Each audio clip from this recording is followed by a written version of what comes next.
4-5 लाख में उसका सेटअप अच्छा खासा बन जाएगा। गवर्नमेंट ने लोन्स की स्कीम दे रखी है, टैक्स फ्री है 3 साल के लिए। हमें जो दिखता है कि वो चेंज हो रहा है, एक्चुअल में सबसे ज्यादा वही दिखता है जो कांस्टेंट है। B2B बिजनेस जो है वो भी काफी अच्छा बिजनेस है।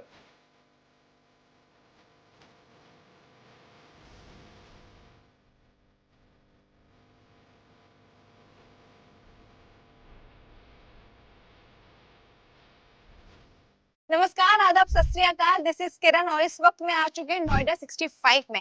जैसा कि आप सभी जानते हैं कि फ्रीडम ऐप बिजनेस अपने यूजर्स के लिए हर छोटे बड़े बिजनेस को कवर करता है। तो ऐसे ही टी शर्ट का बिजनेस कवर करने के लिए मैं यहाँ पहुंची हूँ सोवर ग्राफिक प्राइवेट लिमिटेड, जहां हम देखेंगे कि किस तरह से टी शर्ट्स बनाई जाती है।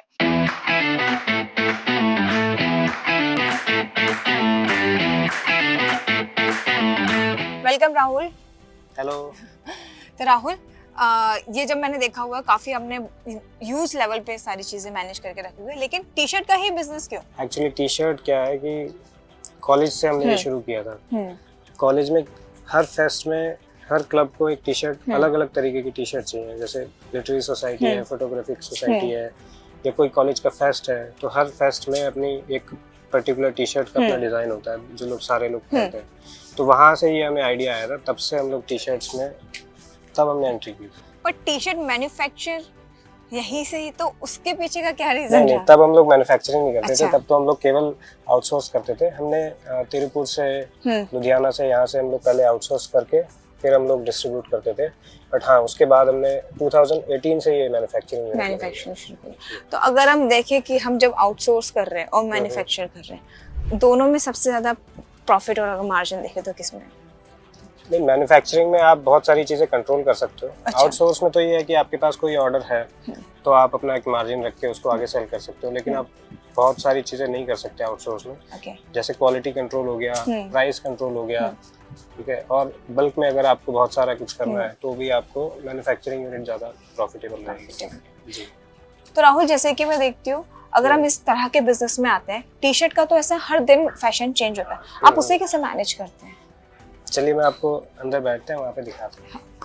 तो राहुल, जैसे कि आपने बताया कि टी शर्ट्स में काफ़ी सारी वैरायटी है, लेकिन इन सब के बावजूद टी शर्ट्स का फैशन ऐसा होता है कि कभी भी जाता है, आता जाता, हर महीने सीजन के अकॉर्डिंग फैशन चेंज होता रहता है। तो आप उसे कैसे मैनेज करते हैं? ऐसा लगता है हमें कि चीज़ें बहुत सारी चेंज होती हैं, बट ऐसा ज़रूरी नहीं है।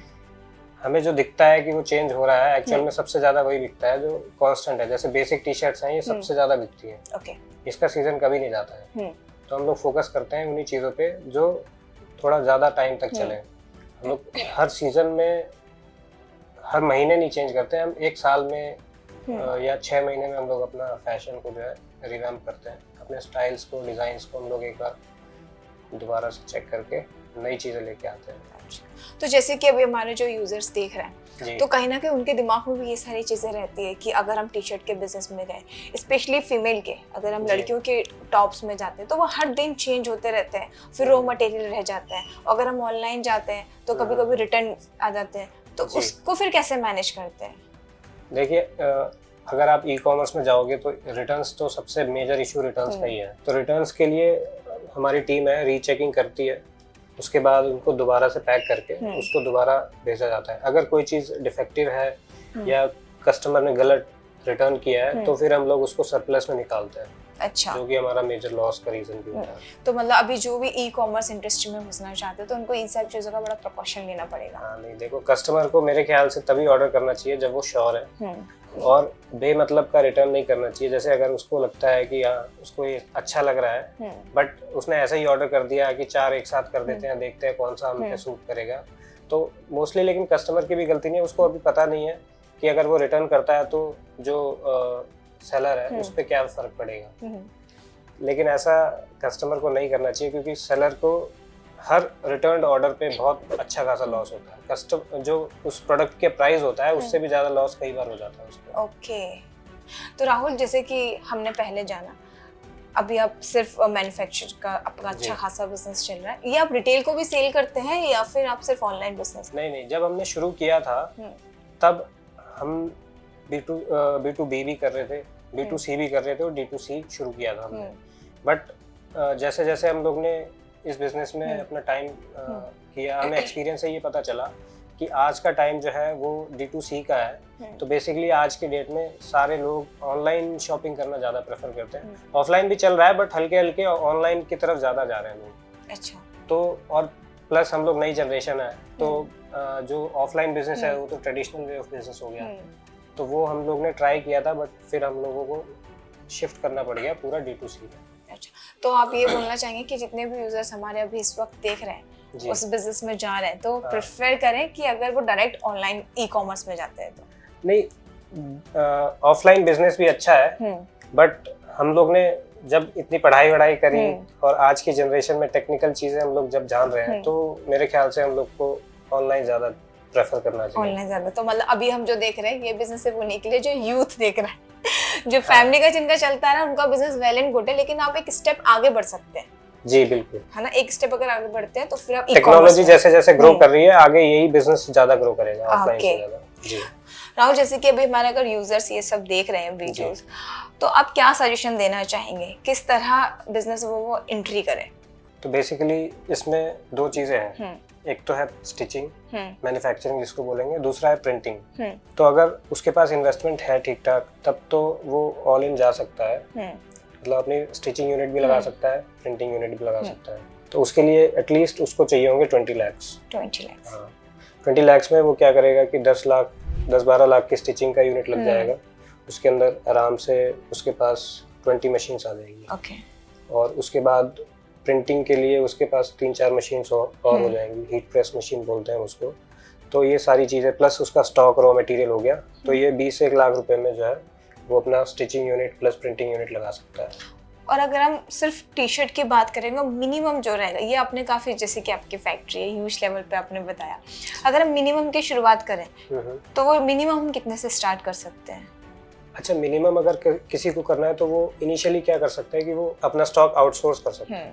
तो बेसिकली वो देखेगा कि क्या उसका सेल हो सकता है। मार्केट रिसर्च करने के बाद वो जो ऑलरेडी मैन्युफैक्चर कर रहे हैं जैसे हम लोग कर रहे हैं, बट हम लोग B2B नहीं कर रहे हैं, तो जो B2B कर रहा है उससे जाके वो मैन्युफैक्चरिंग करवा सकता है और उसके बाद फिर उसको अपने सारे मार्केट प्लेसेस पे लिस्ट करके सेल कर सकता है। तो उस केस में उसको ज़्यादा इन्वेंट्री की ज़रूरत नहीं है। इनिशियली वो अगर 1.5-2 लाख रुपए से भी उसके पास है अगर, तो उससे भी वो शुरू कर सकता है। और बहुत जगह हमने ऐसे देखे कि कुछ लोग अपनी मशीनें लेके रखे हुए हैं, टी शर्ट्स वो कहीं से बाय करते हैं, फिर अपना खुद का प्रिंट करके वो आगे मार्केट में सेल करते हैं, खुद का ब्रांड लोगो लगा के।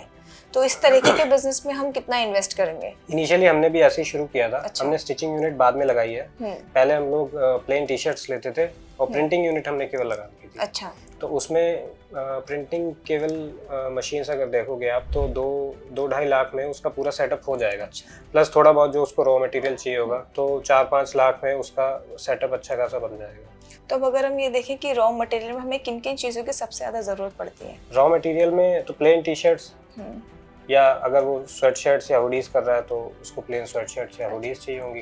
तो इन सब की मशीनें अलग अलग होती हैं? नहीं, मैन्युफैक्चरिंग जो करता है वो तो सब सारी चीज़ें एक ही जगह बन जाएंगी, बट उसका फैब्रिक अलग होता है। अच्छा। तो रॉ मटेरियल फैब्रिक वाइज अलग हो गया। तो जैसे क्या है कि टी शर्ट्स जो बनती हैं वो हौजरी के कपड़े में बनती हैं और जो स्वेट शर्ट्स और हुडीज हैं वो फ्लीस में बनती है। तो सेम मशीन में बनती है दोनों? हाँ, जो स्टिचिंग मशीन है वो सेम है दोनों में। और जो प्रिंटिंग मशीन रहेगी वो भी सेम है। अच्छा, वो भी सेम रहती है। तो राहुल, इसके बीच में एक क्वेश्चन और, जैसे कि हम जो प्रिंटिंग में अगर हम बाकी जगह देखते हैं तो उसमें इंक वगैरह यूज करते हैं, तो इन सब में भी इंक वगैरह का यूज होता है या फिर सिर्फ एक कलर स्टिकर आप लगाते हैं? प्रिंटिंग भी बहुत सारे तरीकों की होती है। अच्छा। बहुत सारे अलग अलग स्टाइल्स होते हैं प्रिंट्स में भी। तो हम लोग जो प्रेफर करते हैं, हम लोग करते हैं कि स्टिकर्स बनवाते हैं। पहले हम लोग स्क्रीन प्रिंटिंग करते थे। अच्छा। तो उसमें क्या है कि स्क्रीन बनती है, उसके बाद उस पे कलर्स लगेंगे, कलर से फिर वो ऐसे करके उस पे प्रिंट आता था। बट अभी हम लोग ने शिफ्ट कर दिया है, अब हम लोग स्टिकर्स बनवाते हैं और वो स्टिकर्स हीट प्रेस के थ्रू हम लोग उस पे स्टिक कर देते हैं। तो आप सजेशन क्या देना चाहेंगे जो भी हमारे यूजर्स देख रहे हैं? B2B बिजनेस जो है वो भी काफ़ी अच्छा बिजनेस है। अगर किसी के पास अच्छे क्लाइंट्स हैं, बड़े क्लाइंट्स हैं, तो उनके रेगुलर ऑर्डर्स आते हैं, उसमें भी अच्छा प्रॉफिट मार्जिन है। ओवरऑल अगर मार्केट में देखें तो अगर हम मिनिमम इन्वेस्ट, जैसे कि आपने बताया 4 से 5 लाख का पड़ेगा, और फिर अगर हम प्रॉफिट के एंड ऑफ द डे जाके देखते तो हमारा मार्जिन कितना रहेगा, प्रॉफिट मार्जिन? देखिए, D2C ब्रांड या बिजनेस में अगर आप जाओगे तो प्रॉफिट की कोई गारंटी नहीं है एज सच। अगर आप एक अच्छा ट्रैक्शन ला सकते हो, आपके डिज़ाइंस, आपके प्रोडक्ट्स अच्छे हैं, तो आप सोच सकते हो कि हाँ प्रॉफिट आपको इन द फ्यूचर होगा। इनिशियली तो वो मुश्किल ही है आज की, क्योंकि कंपटीशन इतना ज़्यादा हो गया है, हर कोई टी शर्ट्स बेच रहा है, तो इसलिए प्रॉफिट जो है फ्यूचर में अगर हाँ आपका अच्छा चला ब्रांड वगैरह, तो आप प्रॉफिट मार्जिन इसमें 10 to 15%, 20% तक भी जा सकते हैं। ये जब आप मटेरियल आप ले रहे हैं, रॉ मटेरियल आप ले रहे हो, प्रिंट करके जब आप सप्लाई कर रहे हैं, हाँ, उसमें 10 to 20%। हाँ, मैन्युफैक्चरिंग यूनिट अगर आपकी है तो 10 to 20% तक जा सकते हैं। अगर आप प्रोक्योर करके बेच रहे हो तो प्रॉफिट मार्जिन और कम हो जाएगा। अच्छा, एक्चुअली क्या है, लोगों को लगता है कि ऑनलाइन बिजनेस में मार्जिन बहुत ज़्यादा होते हैं, क्योंकि उन लोग को लगता है कि 100 रुपये वाली चीज़ 200-250 में इजीली बेच रहे हैं या 300 में बेच रहे हैं तो बहुत अच्छे मार्जिन होंगे। बट इसकी रियलिटी जो है वो बिल्कुल अलग है, क्योंकि ऑनलाइन बिजनेस में जो एक्सपेंसेस होते हैं ना, वो जनरली लोगों को नहीं पता है।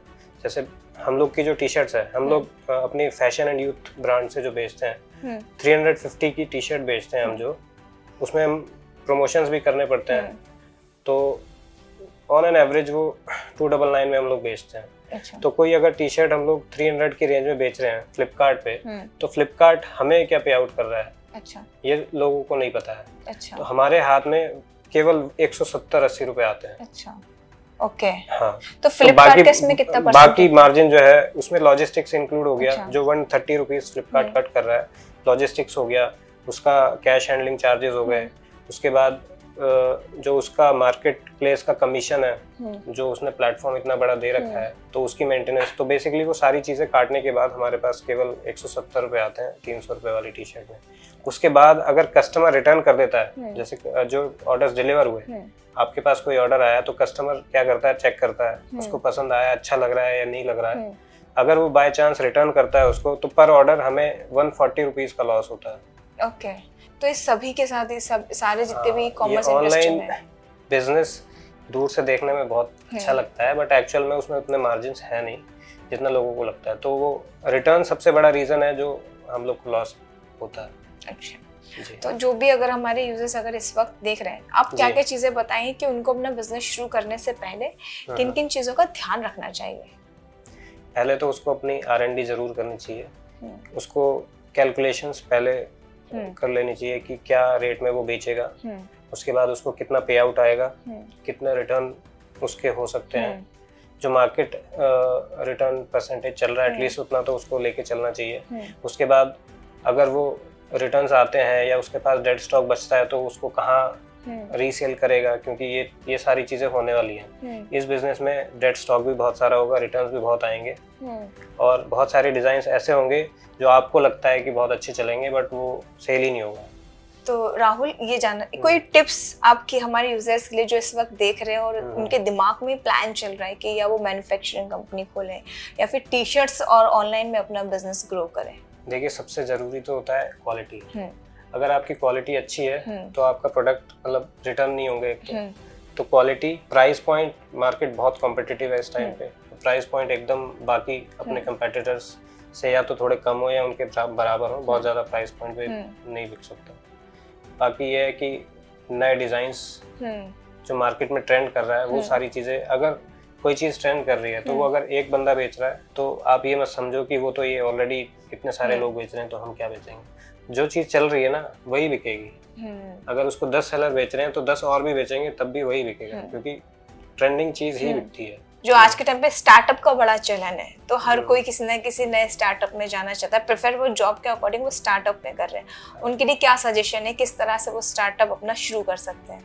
अभी तो स्टार्टअप इंडिया भी चल रहा है, हम लोग खुद स्टार्टअप इंडिया में रजिस्टर्ड है। अच्छा। तो स्टार्टअप इंडिया में भी बहुत सारे गवर्नमेंट ने लोन्स की स्कीम दे रखी है, तो उसमें बहुत कम रेट ऑफ इंटरेस्ट पे लोन मिल जाता है। तो वही है कि आप अपना बिजनेस जब भी शुरू कर रहे हो तो उसको स्टार्टअप इंडिया में रजिस्टर करवा के आप लोन के लिए अप्लाई कर सकते हो। और भी बहुत सारे बेनिफिट्स देती है गवर्नमेंट, टैक्स फ्री है 3 साल के लिए।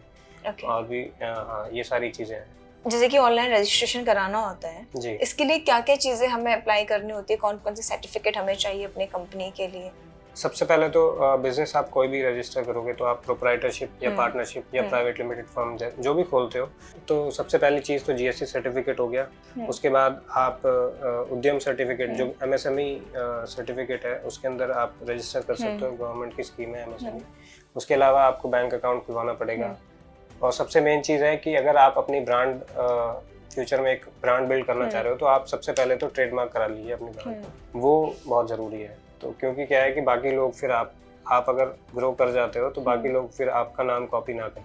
अच्छा, तो इसकी लिस्टिंग के लिए भी आपको कोई अलग से बंदा हायर करना होता है? हाँ नहीं, हमारे पास टीम है, हमारे पास डिज़ाइनर्स की टीम है, लिस्टिंग करने की टीम है, ऑर्डर प्रोसेसिंग करने की टीम है, प्रिंटिंग की, मैन्युफैक्चरिंग, वो स्टिचिंग, ये सारे लोग तो है ही। बाकी लेकिन फाइनल जब शीट्स बन जाती हैं तो उसके बाद अपलोडिंग मैं खुद ही करता हूँ।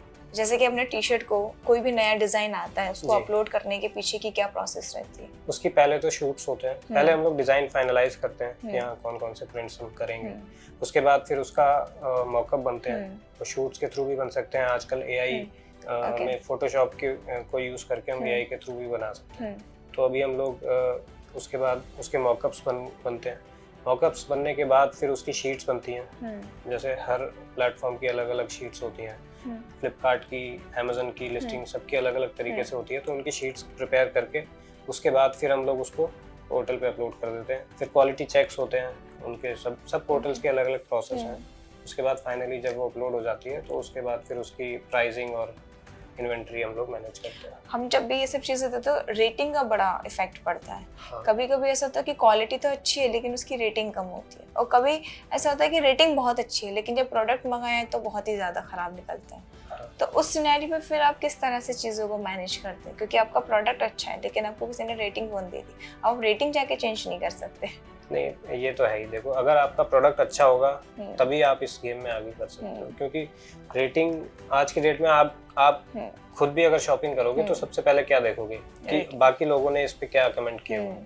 तो रेटिंग पे ध्यान देना पड़ता है। कई बार क्या होता है कि अच्छे प्रोडक्ट पे भी कुछ शुरू में ही अगर नेगेटिव रेटिंग आ गई तो वो प्रोडक्ट जो है मीशो या बाकी पोर्टल्स बंद भी कर देते हैं, आपकी लिस्टिंग ही ब्लॉक कर देंगे, तो आपके पास स्टॉक रह जाएगा। तो आपको सबसे ज़रूरी चीज़ है कि क्वालिटी आपको मेंटेन करनी पड़ेगी, तभी आपकी रेटिंग ठीक रहेगी। हम लोग की ओवरऑल रेटिंग जो है 4 स्टार से अबव ही है सारे पोर्टल्स पे, तो रेटिंग मेंटेन करनी पड़ती है।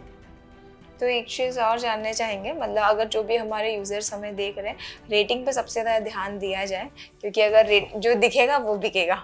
तो जाते जाते राहुल, लास्ट में एक टिप्स होगा कि लोकेशन क्या होनी चाहिए अपने बिजनेस को शुरू करने के लिए, कितने कॉन्टैक्ट्स होने चाहिए, प्रॉफिट मार्जिन में अगर आप जा रहे हैं तो दिन की कितनी सेल होनी चाहिए, इस छोटा सा एक जो आप इन्फॉर्मेशन जो हमारे यूजर्स के साथ शेयर करना चाहें। देखिए, लोकेशन से फ़र्क नहीं पड़ता, क्योंकि आप लोग ऑनलाइन सेल कर रहे हैं तो वेयर हाउस कहीं भी हो सकता है। ऑर्डर्स पिकअप करने के लिए आजकल सारे कुरियर पार्टनर कहीं से भी पिक कर सकते हैं। तो मेरा सजेशन यही रहेगा कि लोकेशन ऐसी चूज़ करो जहाँ पे रेंट कम से कम हो, जहाँ पे आपको स्टाफ इजीली पहुँच सके, क्योंकि अल्टीमेटली काम सारा उन्हीं लोगों को करना है, पैकेजिंग, स्टिचिंग वगैरह।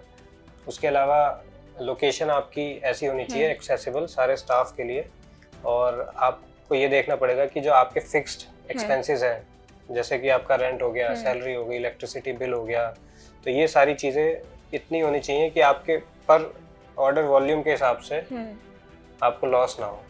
तो उसके लिए आपको सेल बढ़ानी पड़ेगी। तो आपको वो चीज़ हर बिजनेस के लिए अलग होती है। जैसे कि जिस फिक्स्ड एक्सपेंस पे वो काम कर रहा है उसके हिसाब से मिनिमम इतने ऑर्डर्स उसको आने चाहिए, तभी वो लॉस से बचेगा। अच्छा, तो अगर हम जैसे कि ई कॉमर्स के अलावा हम इसके लिए हम सोशल मीडिया, बाकी अदर सोशल मीडिया प्लेटफॉर्म का भी इस्तेमाल कर सकते हैं। आजकल तो फ्लिपकार्ट, मीशो, अमेजन, इन सब के अंदर अपनी इंटरनल मार्केटिंग के वो होते हैं। अच्छा। हाँ, तो उसके अंदर एक एक्सपेंस मैंने आपको उस टाइम बताया ही नहीं, मार्केटिंग एक्सपेंसेस भी आते हैं, जो कि हम लोग अपना कोई नया प्रोडक्ट या लॉन्च करते हैं तो मार्केटिंग हमें इनिशियली करनी पड़ती है ताकि लोगों को वो दिखे। तो मार्केटिंग आपको उसी पर्टिकुलर प्लेटफॉर्म के अंदर मार्केटिंग करनी होती है या अदर सोशल मीडिया? नहीं, अगर आप मार्केट प्लेसेस पे बेच रहे हो तो आप उसके मार्केट प्लेस के अंदर इंटरनल एडवर्टीजमेंट होते हैं। जैसे कि आप सर्च करोगे टी शर्ट्स, तो उसमें भी सर्च रिजल्ट में ऊपर किसका आ रहा है, कई बार आप देखोगे स्पॉन्सर्ड लिखा आता है वहाँ पे, तो वो स्पॉन्सर्ड मतलब उसके इंटरनल एड्स हैं।